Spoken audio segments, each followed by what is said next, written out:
atención a la Fundación Juan Bosch.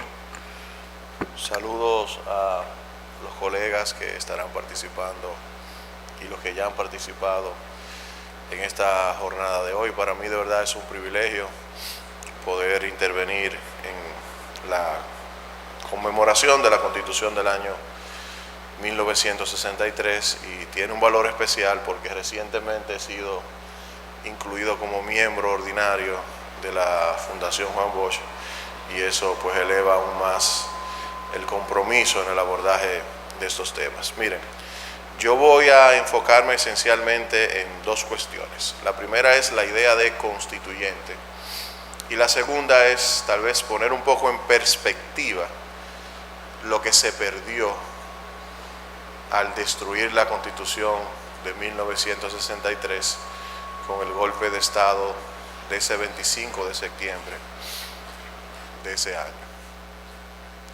En derecho constitucional, cuando se aborda el tema de las constituciones, se suele hacer una distinción entre la potestad o poder de revisión de una constitución con la potestad para crear una nueva constitución. A la primera potestad se corresponde la idea de poder revisor, o si lo decimos en términos de órgano, de asamblea revisora. A la segunda potestad le corresponde pues la idea de poder constituyente, o en términos de órgano, asamblea constituyente. ¿Qué sucedió con la Constitución del año 1963?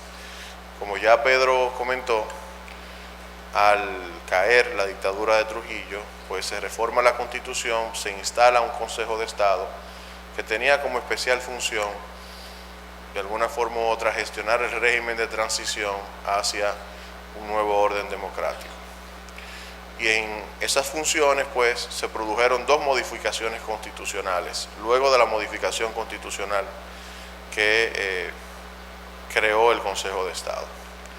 En la primera se estableció la obligación de celebrar dos elecciones, en principio, y eso es bueno tenerlo en cuenta, porque muchas veces se pasa de lado. El Consejo de Estado debía celebrar dos elecciones. Una primera para seleccionar los miembros que conformarían una asamblea constituyente, que elaborarían una nueva constitución, y luego, el 20 de diciembre de 1962, en base a esa nueva constitución que ya habría de ser creada, se iban entonces a seleccionar los miembros del Poder Legislativo y el presidente de la República. ¿Qué sucedió? Que ante reclamos de la Junta Central Electoral de imposibilidad para celebrar esas dos elecciones, se tuvo que modificar la propia Constitución y se estableció que los diputados que fueran electos en las elecciones del 20 de diciembre del 1962, serían a su vez diputados constituyentes para elaborar una nueva constitución. Esa parte es importante tenerla en cuenta porque fue una de las razones por las que, por ejemplo, la organización 14 de junio no participó de las elecciones, porque abogaba porque se mantuviera la existencia de una asamblea constituyente en la forma en que había sido inicialmente prevista. Ahora bien, esto no quiere decir, sin embargo, que el proceso de elaboración de la Constitución del año 1963 se equipara a un simple proceso de revisión constitucional. Y es que, aunque el mandato fue dado a los diputados que habían sido electos en las elecciones de 1962, 20 de diciembre, ese mandato incluía de manera expresa la aprobación o la elaboración de una constitución. De hecho, los diputados empiezan inmediatamente a trabajar en la revisión, en la aprobación de una nueva constitución. No obstante, las autoridades electas, las demás, tomarían posesión el 27 de febrero. Entonces, en la República Dominicana podemos decir que se produjo un fenómeno, si se quiere, híbrido, en el cual las funciones de una asamblea constituyente, por particularidades de imposibilidad de celebrar una elección para representantes de cara a una verdadera asamblea constituyente se le atribuyeron a los diputados que fueron electos en las elecciones del 20 de diciembre del año 1962. Este tema me parece súper interesante porque una de las críticas que yo le hago a la Constitución actual es que no prevé la posibilidad de una constituyente, solamente establece como mecanismo de cambio constitucional la reforma o la revisión constitucional. Y eso, ante situaciones de tensión o conflicto político, puede ser inconveniente porque no genera una válvula de escape para que se oxigene el sistema democrático de un país. Fíjense cómo en Chile, en el año 2019, se tuvo que producir una modificación de la Constitución pinochetista del año 80 para reconocer la Asamblea Constituyente y luego agotaron un proceso constituyente, bueno, que en principio, lamentablemente, el resultado no fue positivo y ahora han adoptado otro esquema que verdaderamente ha perdido todo sentido de lo que es un constituyente, porque al final la decisión ha quedado en una comisión de expertos constitucionales, como si se pudiese ser experto en la Constitución. Y lo estoy diciendo yo, que estudié Derecho Constitucional. Para mí no existe eso de experto en la Constitución. Pero bueno, quería hacer esa explicación para entender bien el contexto desde el cual pues se discute y se aprueba la Constitución del año 1963. Independientemente de ello, es incontrovertible que se trató de una nueva Constitución y que por tanto puede considerarse como un proceso constituyente. Entonces, otra parte tiene que ver con el contenido de la Constitución. En derecho constitucional se suele manejar como concepto de constitución el concepto de constitución como norma jurídica, pero realmente no es el único concepto que se maneja desde el derecho constitucional. Hay un concepto, si se quiere, material, sociológico de constitución, más vinculado con la ciencia política, según la cual la Constitución vendría a ser realmente las relaciones o los factores reales de poder que rigen en un determinado país. El primer autor que planteó ese concepto político, sociológico de Constitución, al menos que yo tenga conocimiento, fue el alemán Ferdinand Lassalle, uno de los fundadores del socialismo alemán, que lamentablemente terminaría falleciendo en un duelo. Tuvo sus diferencias con Carlos Marx y algunos de ustedes recordarán que como consecuencia del programa de Gotha se produce precisamente la convergencia entre los lasallistas con los miembros del Partido Socialista Alemán, que era el partido en el cual tenían influencias y relaciones, sobre todo Carlos Marx y luego Federico Engels. Ferdinand Lassalle escribió un ensayo que se llamó ¿Qué es una Constitución? Y allí él explicaba cómo, más allá del texto normativo, en los hechos, en la práctica, la Constitución era el conjunto de los factores reales de poder.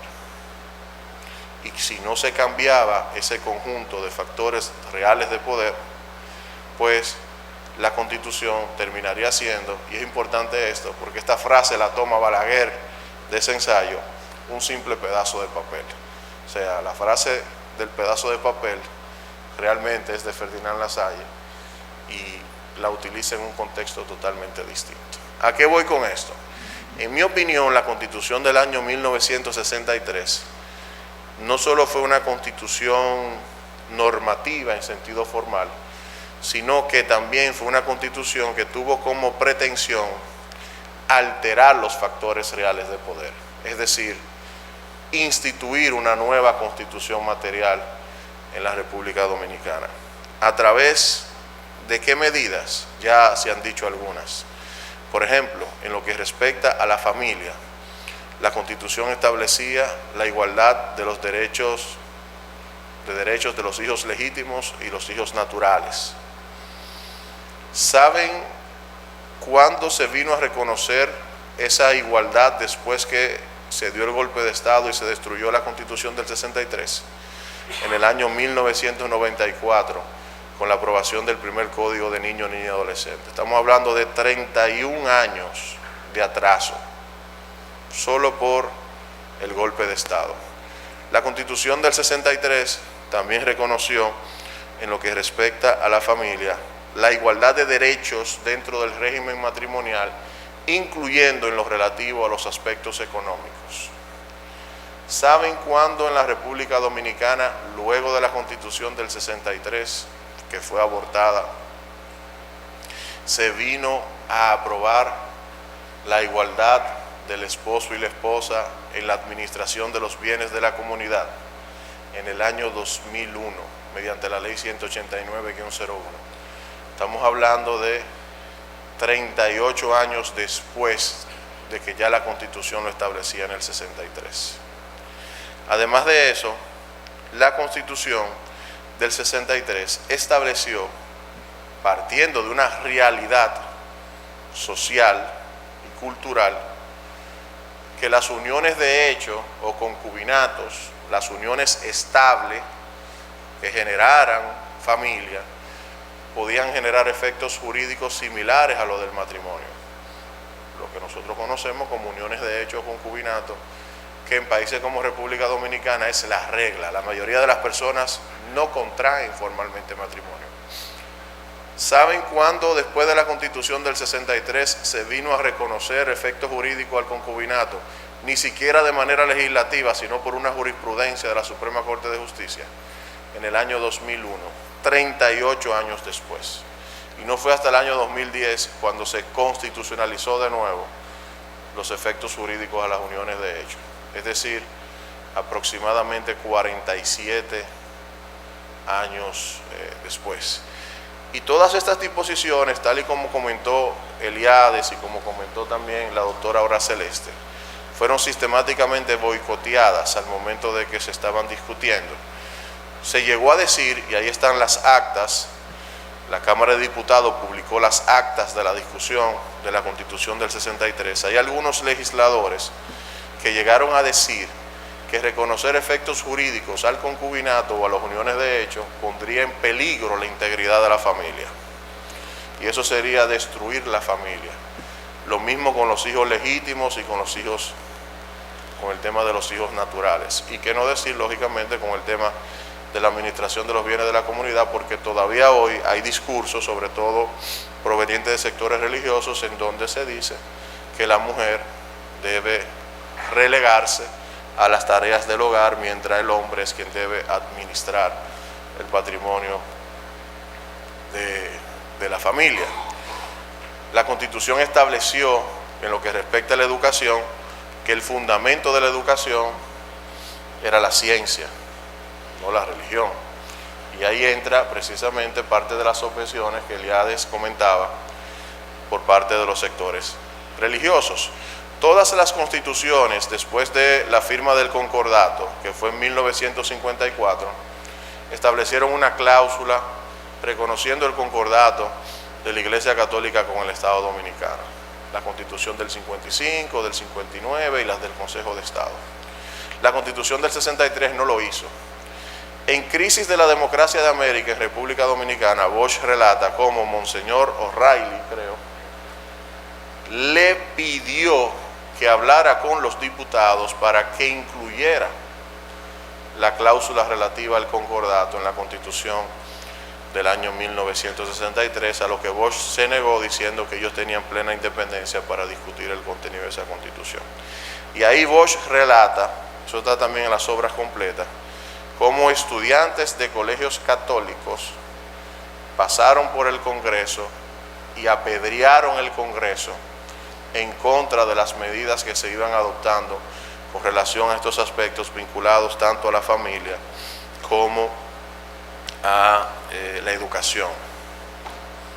Hoy todavía se sigue discutiendo la posibilidad de imponer una ley que manda a la lectura obligatoria de las Biblias en las escuelas, para que se vea que tenía más razón en aquello de que la historia primero se repite como farsa y luego como comedia, ¿verdad?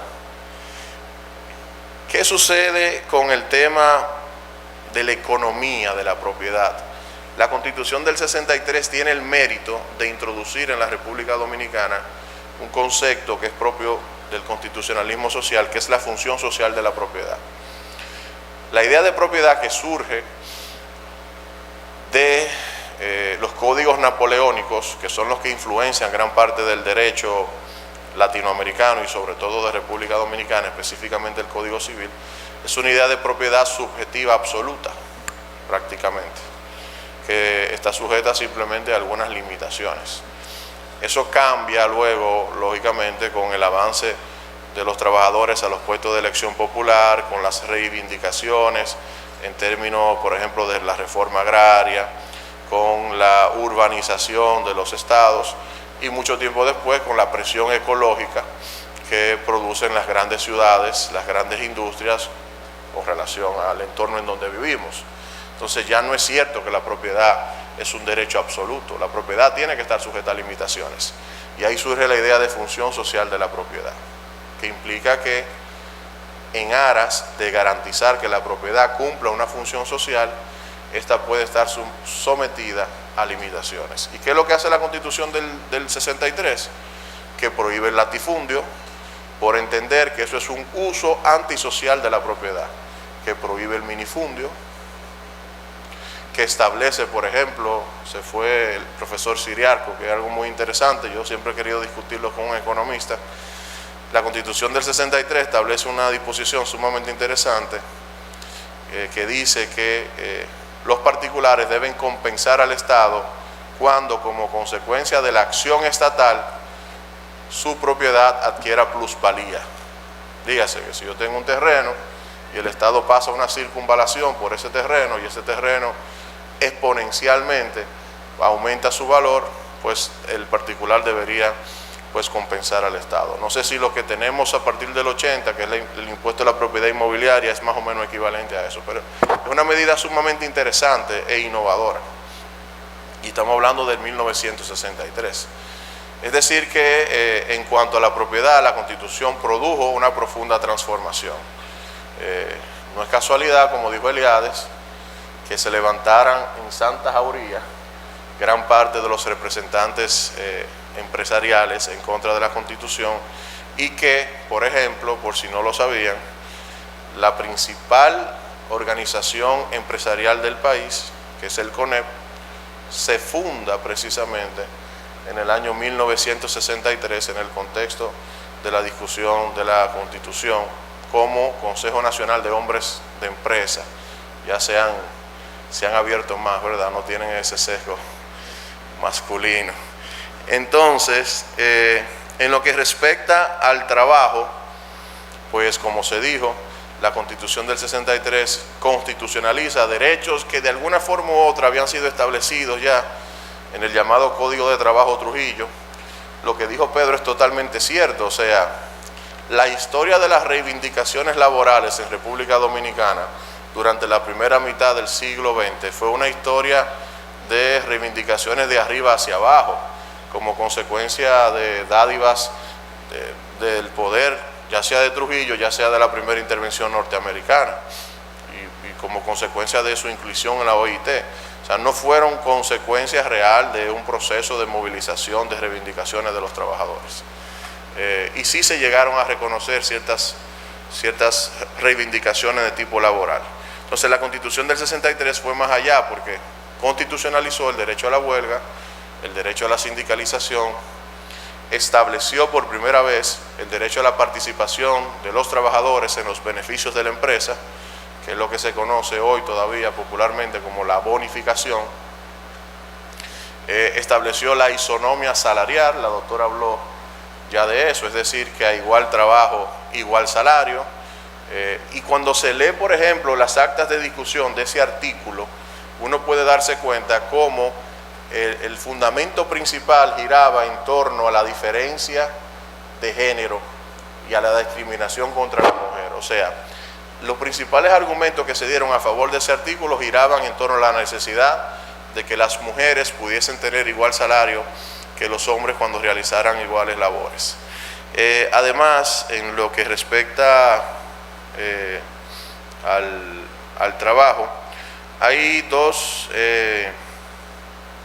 aspectos fundamentales que no quedaron en la Constitución, pero que estaban originalmente previstos en el proyecto y que se discutieron.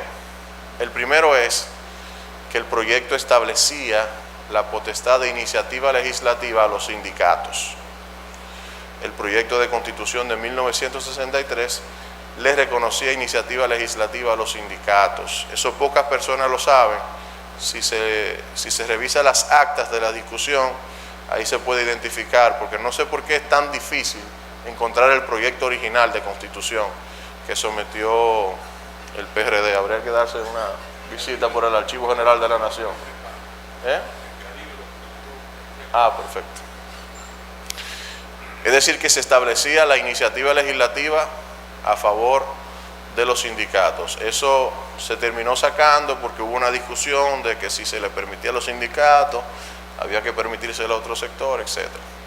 Y otro aspecto súper interesante que no se terminó acogiendo es que había una disposición que proponía la participación de los trabajadores, ya no de los beneficios, sino de la conducción de las empresas públicas.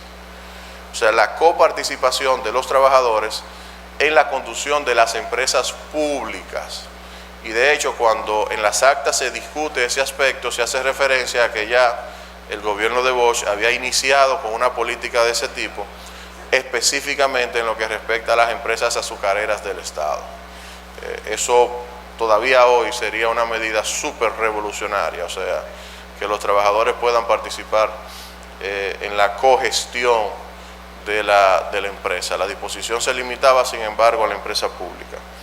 Entonces, yo lo que quise con esta parte esencialmente fue poner en perspectiva, o sea, qué era lo que contenía la Constitución y qué fue lo que de alguna forma u otra perdimos como consecuencia del golpe de Estado, y cómo se repiten bajo nuevas formas las discusiones que se dieron en el 63.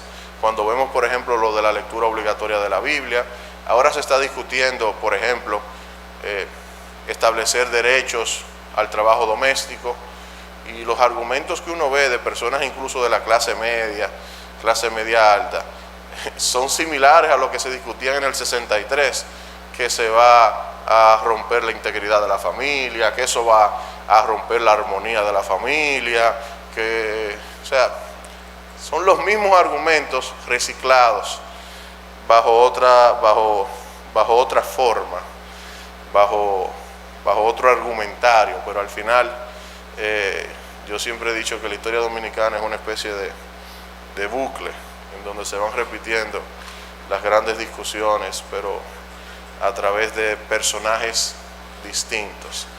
Hoy tenemos nuestros Bonillitas Aybar también, ¿verdad? Y tenemos nuestro Pin Montaz también, bajo formas más sofisticadas. Entonces, simplemente quería compartir estas ideas. Muchísimas gracias por la participación, por la invitación. Muy agradecido.